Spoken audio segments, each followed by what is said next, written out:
श्रीसूर्याष्टकम्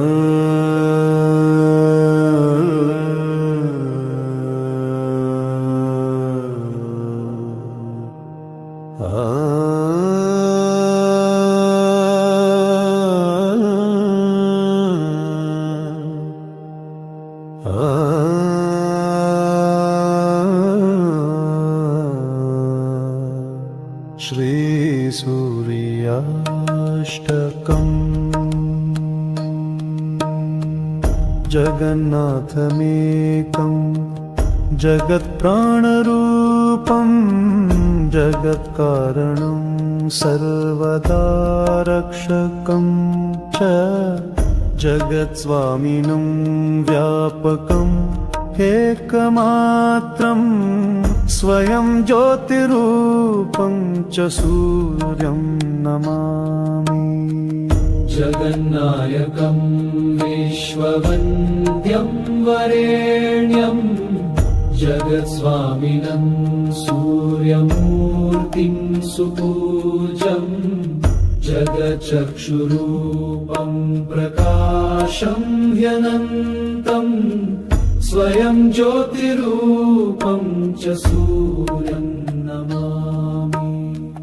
सदा एकचक्रं प्रभं देवदेवं प्रदीपं महातेजरूपं च शुभ्रं सदैवं प्रभुं वेदान्तवेद्यं स्वयं ज्योतिरूपं च सूर्यं नमामि। सदा सच्चिदानन्दमेकं परेशं सदा नेत्रयो विद्यमानं स्वरूपं सदा मण्डले ब्रह्मरूपं वरेण्यं स्वयं ज्योतिरूपं च सूर्यं नमामि। निजनिर्गुणं तत्त्वमस्यादिलक्ष्यं सदा निर्मलं सत्यमानन्दमेकं सदाद्यन्तशून्यं च तेजोह्यखण्डं स्वयं ज्योतिरूपं च सूर्यं नमामि। यं रूपकं वेदवेदो स्मरन्ति गच्छन्ति यन्मण्डलं तत्त्ववन्तः गायन्ति यं रूपकं सामवेदा स्वयं ज्योतिरूपं च सूर्यं नमामि। चतुर्बाहुकं कुण्डलं रत्नयुक्तं किरीटं तथा रक्तवस्त्रं च सौम्यं सदा वालखिल्यादिभिः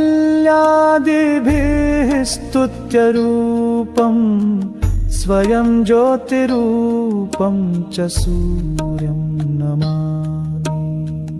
जगत्सर्जको ब्रह्मरूपस्त्वमेव जगत्पालको विष्णुरूपस्त्वमेव जगन्नाशको रुद्ररूपस्त्वमेव स्वयं ज्योतिरूपं च सूर्यं नमामि। जगन्नाथमेकं जगत्प्राणरूपं जगत्कारणं सर्वदा रक्षकं च जगत्स्वामिनं व्यापकम् एकमात्रं स्वयं ज्योतिरूपं च सूर्यं नमामि। जगन्नायकं विश्ववन्द्यं वरेण्यं जगत्स्वामिनं सूर्यमूर्तिं सुपूज्यं जगच्चक्षुरूपं प्रकाशं ह्यनन्तं स्वयं ज्योतिरूपं च सूर्यं नमामि। सदा एकचक्रम् प्रभं देवदेवं प्रदीपं महातेजरूपं च शुभ्रं सदैवं प्रभुं वेदान्तवेद्यं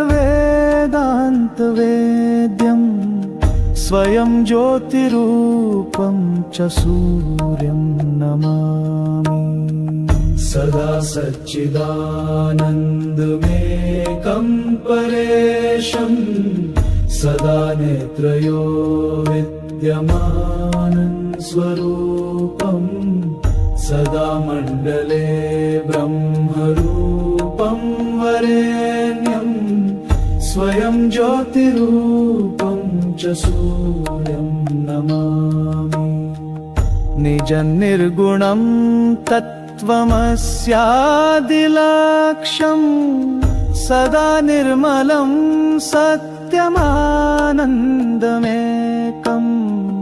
सदाद्यन्तशून्यं च तेजोह्यखण्डं स्वयं ज्योतिरूपं च सूर्यं नमामि यं रूपकं वेदवेदो स्मरन्ति गच्छन्ति यं मण्डलं तत्त्ववन्तः गायन्ति यं रूपकं सामवेदा स्वयं ज्योतिरूपं च सूर्यं नमामि चतुर्बाहुकं कुण्डलं रत्नयुक्तं किरीटं तथा रक्तवस्त्रं च सौम्यं सदा वालखिल्यादिभिः स्तुत्यरूपं स्वयं ज्योतिरूपं च सूर्यं नमामि जगत्सर्जको ब्रह्मरूपस्त्वमेव जगत्पालको विष्णुरूपस्त्वमेव जगन्नाशको रुद्ररूपस्त्वमेव स्वयं ज्योतिरूपं च सूर्यं नमामि जगन्नाथमेकं जगत्प्राणरूपं जगत्कारणं सर्वदा रक्षकं च जगत्स्वामिनं व्यापकम् एकमात्रं स्वयं ज्योतिरूपं च सूर्यं नमामि जगन्नायकं विश्ववन्द्यं वरेण्यं जगत्स्वामिनं सूर्यमूर्तिं सुपूज्यं जगच्चक्षुरूपं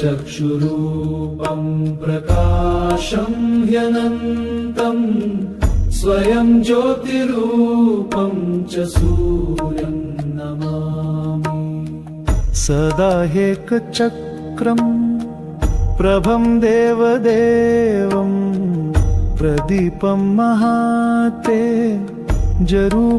च शुभ्रं सदैवं प्रभुं वेदान्तवेद्यं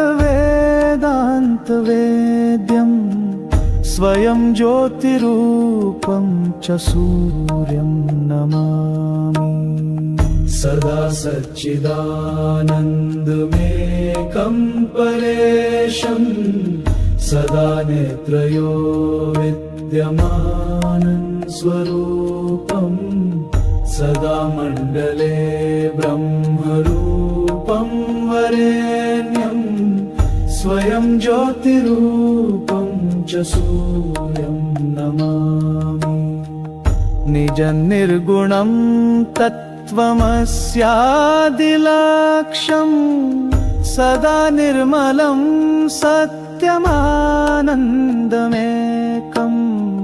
सदाद्यन्तशून्यं च तेजोह्यखण्डं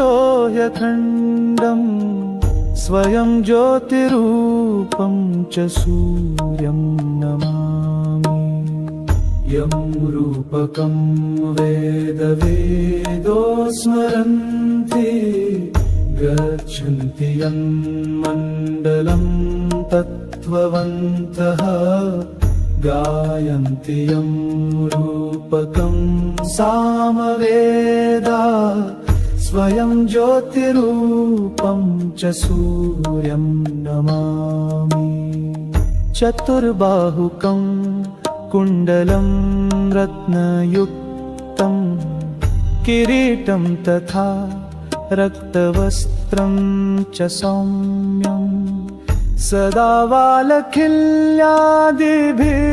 स्तुत्यरूपं स्वयं ज्योतिरूपं च सूर्यं नमामि जगत्सर्जको ब्रह्मरूपस्त्वमेव जगत्पालको विष्णुरूपस्त्वमेव जगन्नाशको रुद्ररूपस्त्वमेव स्वयं ज्योतिरूपं च सूर्यं नमामि समर्पयामि सूर्याय सूर्याष्टकमिदम् स्तवं तव दर्शनमिच्छामि प्रसन्नो भव सर्वदा इति गायत्री स्वरूप ब्रह्मचारि विरचितं श्रीसूर्याष्टकं सम्पूर्णम्।